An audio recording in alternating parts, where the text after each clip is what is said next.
professor Raoni Góes, doutorando do Programa de Pós-Graduação em Engenharia Elétrica da UFPE. Nesse post serão apresentados resultados obtidos no estudo computacional de sensores plasmônicos em grau de difração, realizados em colaboração com os doutores Gustavo Cavalcante, da UPE, Hernani Melo, da UEA, Eduardo Fontana, da UFPE e Inácio Lamas Carlos, do CTTC.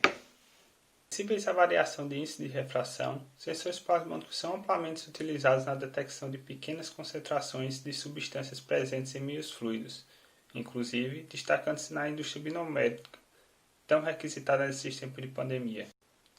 Em geral, esses dispositivos operam como um reflectômetro, aferindo a potência óptica refletida em uma interface de elétrico condutor. Especificamente, a ressonância ocorre quando o vetor de onda da radiação incidente na direção paralela à interface é igual ao vetor de onda do plasma de superfície, o que resulta em uma onda evanescente, na qual a potência flui paralelamente à interface, resultando na diminuição da radiação refletida. Uma vez que o vetor de onda está intrinsecamente ligado não só às características ópticas dos meios envolvidos, mas também ao ângulo e o comprimento de onda da radiação incidente, comumente se utiliza de colorimetria ou espectroscopia para caracterizar a ressonância, correlacionando com a variação do índice de refração dos meios envolvidos. Dada a sua praticidade, na maioria dos casos é empregada a configuração de Kretschmann ou, eventualmente, a configuração de Otto. Uma vez que, para a interface de elétrico condutor plana, não é possível obter o vetor de onda necessário para um feixe incidindo diretamente do ar, em ambas as configurações se utiliza um tiro transparente para se obter um meio de onda incidente com um índice de refração maior que o índice de refração do meio de elétrico sensoriado. Contudo, esse dispositivo diverge na ordem dos meios empregados. Na configuração de Kretschmann, um filme condutor, geralmente metálico, é depositado diretamente sobre o meio incidente. Assim, o meio sensoriado se encontra após a outra face do filme metálico. Na configuração de Otto, o meio sensoriado se encontra no meio incidente e o metal é depositado sobre o substrato fixado na distância pré-determinada do meio incidente. Contudo, apesar de eficazes, as configurações de Kretschmann e de Otto não permitem a concepção de dispositivos com ambidestâncias normais às interfaces, dificultando, por exemplo, a fabricação de sensores de retroreflexão e, consequentemente, a implementação de sensores de ponta de fibra. Uma estratégia para contornar esse tipo de limitação é a utilização de interface não planar, mais especificamente de uma grade de difração. Todavia, apesar do avanço de técnicas de replicação tenham tornado esse tipo de dispositivo cada vez mais acessível, a prototipação de matrizes customizadas ainda requer muito tempo e recursos. Desta forma, com o intuito de mitigar erros e desperdícios na fase de prototipação, foram estudadas computacionalmente duas configurações de sensores plasmônicos em grau de difração com incidência normal, aqui denominadas de Kretschmann modificada e Otto modificada, ou, para encurtar, CKM-COM. Com essa denominação sugere, ambas as configurações são bastante similares à referência original, basicamente substituindo-se uma das interfaces planas por uma interface senoidal periódica de periodicidade lambda e amplitude H. Na CKM, a interface senoidal consiste da união do meio de onda de incidente e o fio metálico, o qual possui uma espessura D. Já a COM, a interface senoidal se localiza entre o metal e o meio sensoriado, estando posicionada a uma distância D do meio de onda incidente.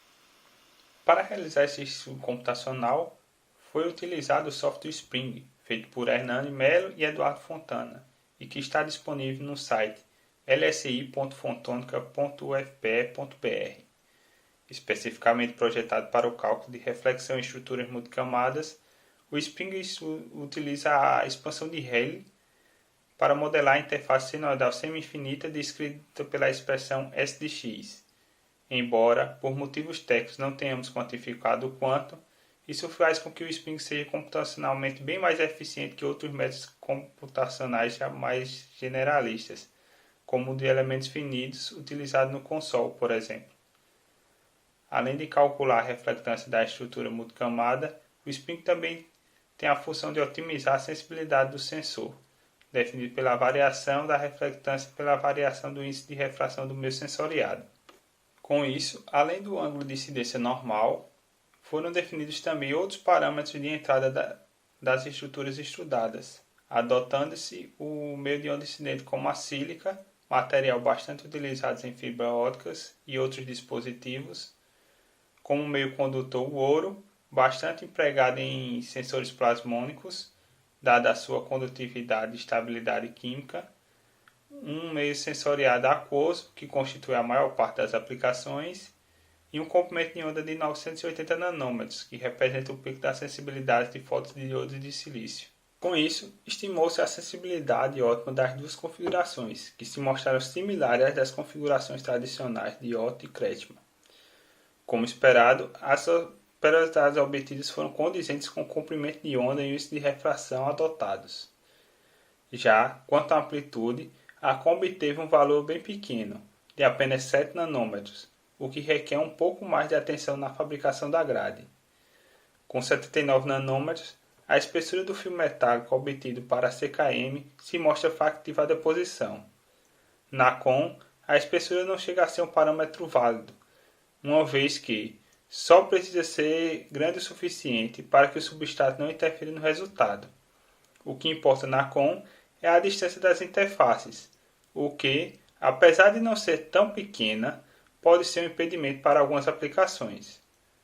Com isso, assim como acontece com as configurações originais, apesar de ter uma acessibilidade ótima, quase 3 vezes maior, não é possível afirmar que a COM é a estratégia mais indicada para todas as aplicações. Apesar de todos os resultados promissores, nem tudo são flores. Dadas as dimensões diminutas dos parâmetros, conseguir atingir os valores calculados com precisão máxima implicam, no mínimo, em custos elevados.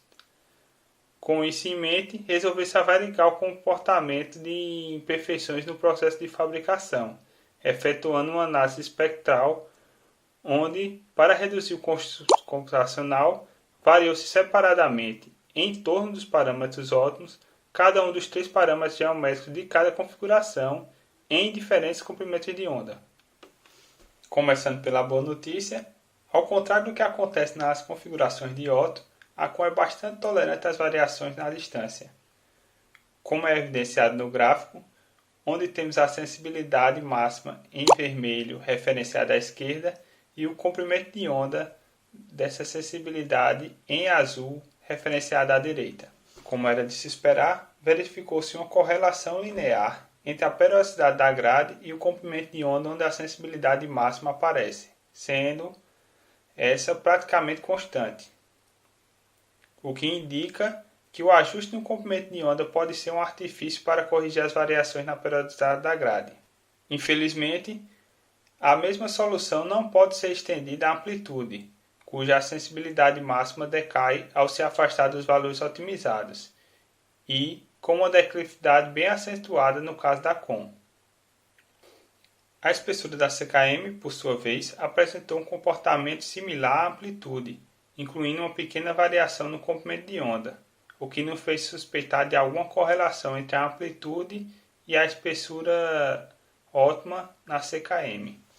Com isso, em adição aos resultados encontrados, variou-se conjuntamente, sob o comprimento de onda fixo de 980 nanômetros, tanto a espessura como a amplitude. Desta forma, pode-se observar que, para a CKM, o controle da espessura do fio metálico não só é vital, como pode ser utilizado para mitigar possíveis variações na amplitude da grade. Assim, conclui-se que, apesar das dificuldades previstas, que já estão sendo encaradas na fase de prototipação, as configurações estudadas se mostram potencialmente viáveis, principalmente se aplicadas a um sensor de retroreflexão em ponta de fibra. Dúvidas e sugestões? Sintam-se encorajados a entrar em contato pelo chat ou posteriormente ao evento pelo e-mail. Obrigado a todos pela atenção e até mais!